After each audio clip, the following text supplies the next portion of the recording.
E tudo isso, essas ferramentas, a construção desse tipo de informação, né, a construção desse tipo de informação, é para que você consiga construir um pensamento estratégico e não somente saia correndo e andando sem direção, porque isso pode fazer com que você não chegue a lugar algum, você perca tempo, você perca recurso, e quando você acordar, você visualiza que você não construiu muita coisa ou praticamente nada mesmo.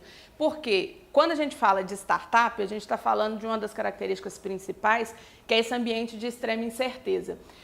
E isso é natural, porque é característico de um ambiente onde você está propondo algo muito inovador. Ninguém fez antes. Isso não foi feito. Então, se não foi feito, qual que é a base? Qual que é o parâmetro que você vai ter? Não existe. Então, é muito mais arriscado.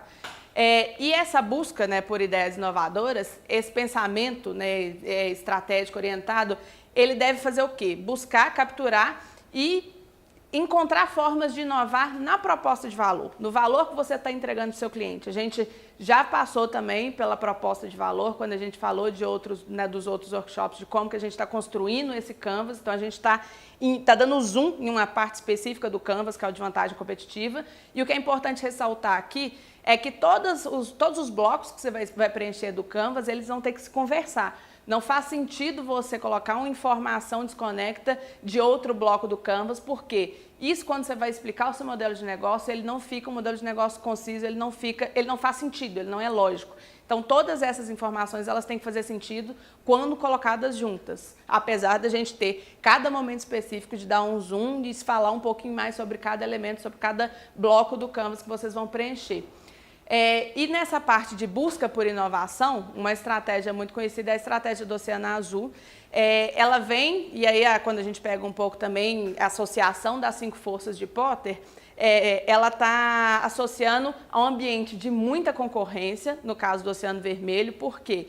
Significa que tem muita empresa concorrendo pelos mesmos clientes, resolvendo ali os mesmos problemas da mesma maneira. Isso faz com que ela tenha que brigar por um espaço, ela tenha que realmente buscar ali e até mesmo entrar em conflitos, em confrontos com outras empresas para conseguir um espaço que seja no mercado para se manter concorrente. Por isso que essa analogia foi feita em relação a essa lógica do Oceano Vermelho e Oceano Azul.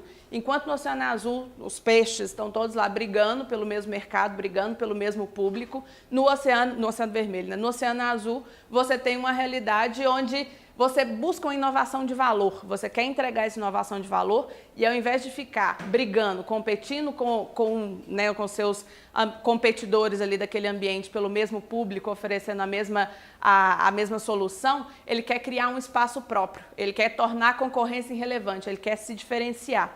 E dentro dessa perspectiva, né, um dos principais diferenças entre os dois ambientes, as duas situações, aqui tem uma comparação. O Oceano Vermelho, competir nos espaços de mercado existentes, ou seja, ele não está tentando encontrar nada novo, enquanto no Oceano Azul criar espaços e mercados inexplorados. É muito complicado você conseguir chegar a uma visão desse perfil, mas são exercícios que são feitos quando você tem essa avaliação tanto do ambiente interno quanto do ambiente externo para te ajudar a chegar a tentar realmente criar algo que seja mais inovador. No Oceano Vermelho, o objetivo é vencer os concorrentes. No Oceano Azul é tornar a concorrência irrelevante. Então, realmente, você vai ser pouco, né, um dos poucos ou o único ali a explorar aquele mercado. Enquanto no Oceano Vermelho você aproveita a demanda existente, no Oceano Azul você cria e captura uma nova demanda. Na parte do Oceano Vermelho você tem que exercer ali uma escolha mesmo, um trade-off de valor e custo, sendo que no Oceano Azul a intenção é que você não tenha que existir esse trade-off, você não tem que fazer essa escolha, você consiga ter os dois no mesmo ambiente. E na parte do Oceano Vermelho, que é alinhar todo o sistema de atividades na empresa à escolha estratégica de diferenciação ou baixo custo, enquanto no Oceano Azul é fazer esse alinhamento na busca de associação dos dois tipos de estratégia. E assim, o que pode ser utilizado para você tentar identificar essas oportunidades e tentar encontrar esse Oceano Azul?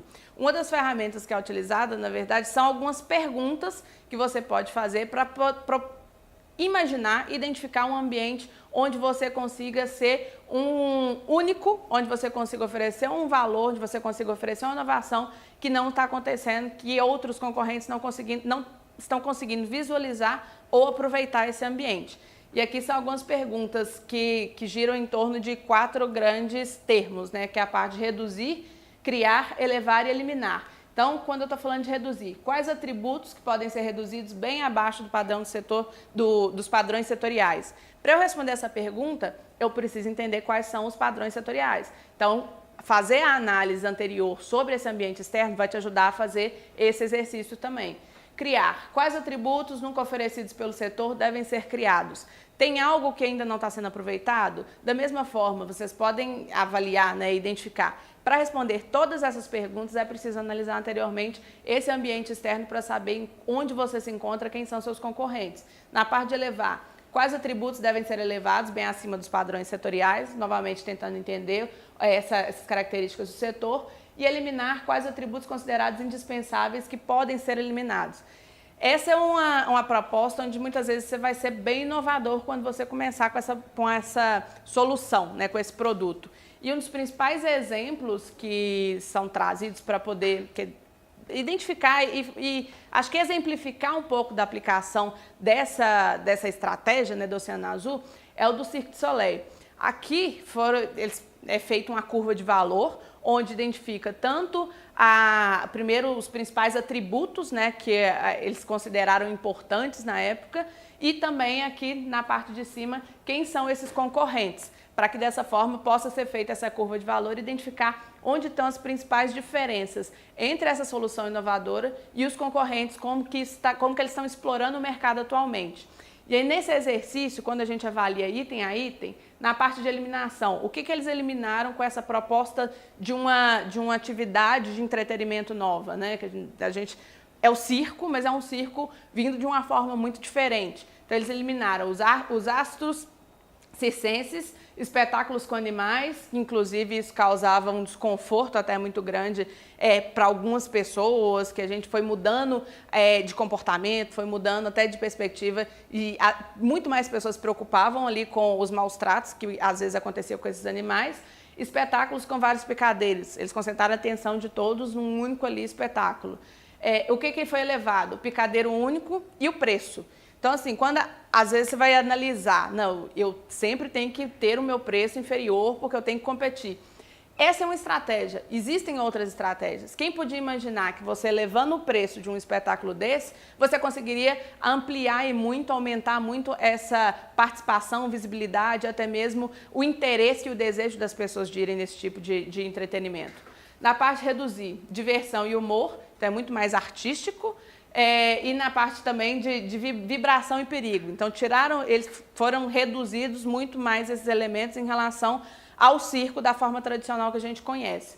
E na parte de criar, foi criado um tema, um ambiente refinado, várias produções, músicas e danças artísticas. Então, esse é um exercício, um exemplo prático de como você pode pensar também e avaliar em relação aos seus concorrentes para ver se existe algum gap no mercado, se existe uma oportunidade de inovar pensando dessa forma. Aqui alguns outros exemplos, né, falando um pouquinho de como como empresas em determinado momento elas souberam aproveitar esse ambiente que não estava sendo aproveitado.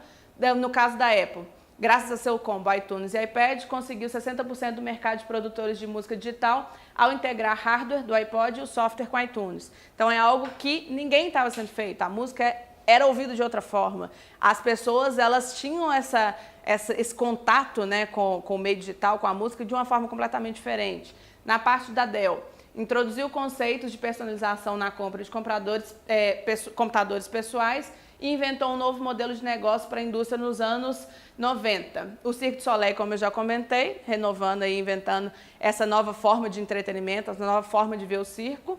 Fabricantes japoneses de automóveis que introduziram carros pequenos e econômicos nos Estados Unidos nos anos 70 com atributos diferentes dos tradicionais do mercado. Da mesma forma, viram uma oportunidade de inserir esses elementos dentro de um mesmo produto que estava sendo comercializado com outras características. E o último exemplo da CNN, que em 1980 começou a emitir notícias 24 horas por dia, 7 dias por semana.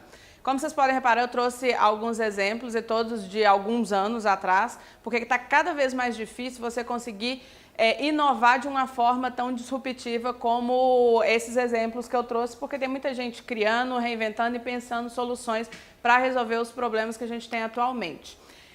E para você conseguir desenhar a sua própria curva de valor, que é outro exercício também que pode ser feito, o primeiro ponto é definir quais são os atributos de valor para os seus clientes, o que você considera que você está oferecendo de valor, identificar quem são seus concorrentes, sejam eles diretos ou indiretos, e avaliar a sua proposta de valor fazendo essa comparação. A partir dessa perspectiva, é fazer o exercício do que você pode eliminar, elevar, reduzir e criar para aproveitar algum mercado, para aproveitar algum público que não está sendo aproveitado pelos seus concorrentes, que você possa aí aproveitar um oceano azul na sua solução, no seu novo negócio, na sua proposta de produto. Enquanto a ferramenta Radar, que é outra ferramenta também para você orientar melhor aí o seu pensamento estratégico e tentar identificar quais são as suas verdadeiras vantagens competitivas aí no mercado, ela é a ferramenta que está no Canvas, como vocês vão poder reparar, e ela traz alguns elementos principais que ajudam a identificar oportunidades para adquirir vantagens competitivas. A primeira delas é estrutura de custo disruptiva, custo de troca, escalabilidade, receita recorrente, uso do trabalho dos outros, love markers, receita antes da despesa e barreiras competitivas embutidas. Vou passar em cada um desses elementos explicando o que são eles. Nessa proposição, na perspectiva de construção da ferramenta, quando você está pensando propor um novo negócio, você tem duas situações aí na hora de fazer o preenchimento.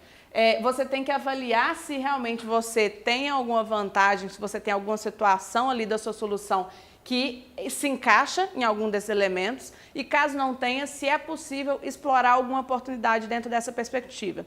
Esse radar, ele é um guia, ele é uma orientação, porque, como eu comentei, identificar uma vantagem competitiva atualmente é muito complicado, é muito complexo. Não é simplesmente porque o seu custo é menor que isso representa uma vantagem competitiva real e sustentável. Não é porque sua equipe é muito boa que você tem essa vantagem competitiva sustentável. Existem outros grupos de pesquisa pesquisando o mesmo tema que você. Então, são algumas questões que a gente vai fazendo para cada vez mais ser mais rigoroso em relação a essa avaliação, para que você possa ter uma estratégia mais assertiva quando você pensar em ser mais competitivo nesse ambiente de negócio.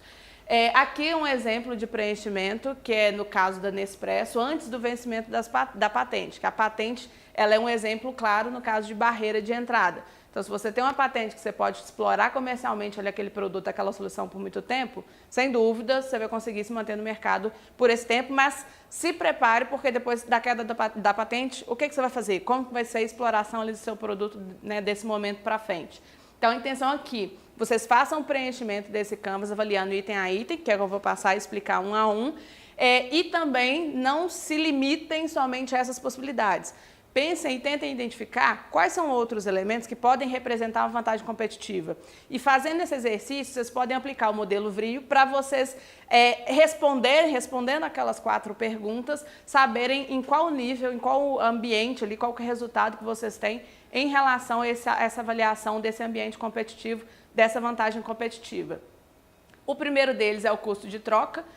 Então, o que esse custo de troca representa, né? Significa que, até isso foi comentado anteriormente quando a gente falou de vantagem competitiva, que se para um cliente for muito trabalhoso, for muito custoso, até mesmo culturalmente falando, ou economicamente falando, ele tiver que se despender muito para fazer a troca de um produto, ele vai continuar no seu produto ao invés de ir para o outro. E da mesma forma, essa visão externa deve ser feita. Qual que é a troca em relação à solução que ele está usando hoje para passar a usar a sua? Vai ser muito trabalhoso? Vai despender recurso financeiro, recurso emocional, até mesmo a barreira cultural você vai ter que enfrentar? Então, isso que representa o que é o custo de troca. Na parte de escalabilidade, é um dos principais elementos que a gente tem quando a gente fala da essência da startup, que é você conseguir crescer de forma linear ali os seus custos, de forma exponencial a sua receita.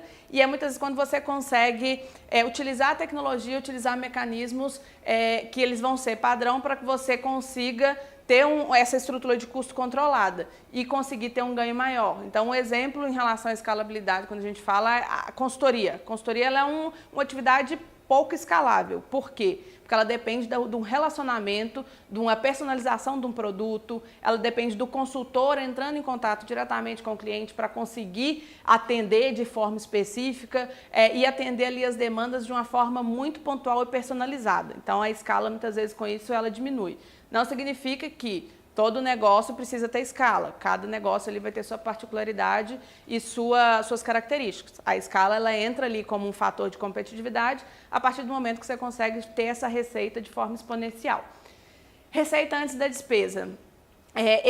Muitas vezes você encontra uma parte dentro do modelo de negócio quando você tem um pagamento antecipado antes de você ter o custo da entrega daquele produto, ter o custo do desenvolvimento daquela solução. O cliente paga antes, então a receita entra antes. Isso significa que você tem uma empresa mais saudável, você tem um fluxo de caixa ali que vai te manter mais tempo no mercado, que vai te manter mais tempo saudável no mercado. A Dell, né, um exemplo que é trazido aqui nesse bloco de receita antes da despesa, ela criou, né, o sistema que o cliente configurava o computador e fazia encomenda. E nessa lógica ele tinha um prazo, né, relativamente longo para que ela pudesse, depois da encomenda feita, pegar os itens, né, os elementos daquele computador, fazer a montagem e entregar. Então ela não tinha o custo de estoque, ela não tinha esse custo ali de muitas vezes perder algumas peças por não vender o produto. Ela criou essa lógica de ter essa receita antes da despesa. A parte de receita recorrente, que eu garanto que você vai ter o cliente ali comprando de você. O mesmo produto, o mesmo serviço pode ter dois modelos de negócio diferentes em relação à parte da monetização. Tem perspectivas que você tem uma monetização, o cliente vai fazer um pagamento único e vai ali usar a sua solução, e às vezes você tem uma oportunidade de aproveitar e fazer daquele software, um exemplo que é muito claro às vezes, que é o software as a service, que é você ter ali um pagamento recorrente para o uso da sua solução. Isso, sem dúvida, é uma oportunidade de ganho e de se manter uma receita saudável e sua empresa cada vez mais lucrativa. Barreiras competitivas embutidas, acho que um dos exemplos mais presentes quando a gente fala de ciências da vida realmente são as patentes. E é um exemplo que pode sim ser duradouro, mas desde que você tenha uma patente bem protegida, né, bem escrita, e a gente dentro do programa tem também workshops específicos para isso, então se atentem a essa questão, porque dentro de ciências da vida é uma das questões que a gente vê mais como oportunidade de vantagem competitiva. Estrutura de custo disruptiva, muitas vezes é quando a empresa ela consegue descobrir formas de padronizar um processo e fazer com que isso economize muito para desenvolvimento de alguma solução, desenvolvimento de algum produto. Aqui um dos principais exemplos, né, que são trazidos é o Airbnb, que ele, sem ter nenhuma infraestrutura de prédio, de quarto, de hotel, ele tem hoje o maior número de acomodações, né, para oferecer para os clientes. E isso somente tendo o ganho ali em troca da intermediação entre as pessoas que estão buscando uma hospedagem e as pessoas que estão oferecendo uma hospedagem. O LoveMark, ele é uma característica, né, um tipo de situação que para startups ele não é aplicável, porque o LoveMark ele depende de ter um tempo no mercado, de criar um branding, de criar ali um relacionamento que vai fazer com que as pessoas elas não comprem, elas não queiram o serviço ali exclusivamente pela qualidade do serviço, mas pelo amor à marca, né? Por criar identidade com aquela marca. A Apple, que é um dos maiores exemplos disso. Mas nada impede de você, começando um negócio, pensar como que você pode atrair a atenção das pessoas, desde que o seu negócio tenha perfil para ter esse tipo de característica, para aproveitar isso e construir um brand, construir um nome, uma marca desde o princípio. O uso do trabalho dos outros, que é outra forma de você reduzir, muitas vezes, o custo e de aproveitar uma situação onde a pessoa que você está utilizando aquele trabalho, muitas vezes ela nem sabe que está sendo utilizada para cobrir alguma parte do seu processo, para cobrir alguma parte do produto ali que está sendo oferecido. Alguns exemplos, né, que a gente tem aqui, acho que o principal deles é o Facebook.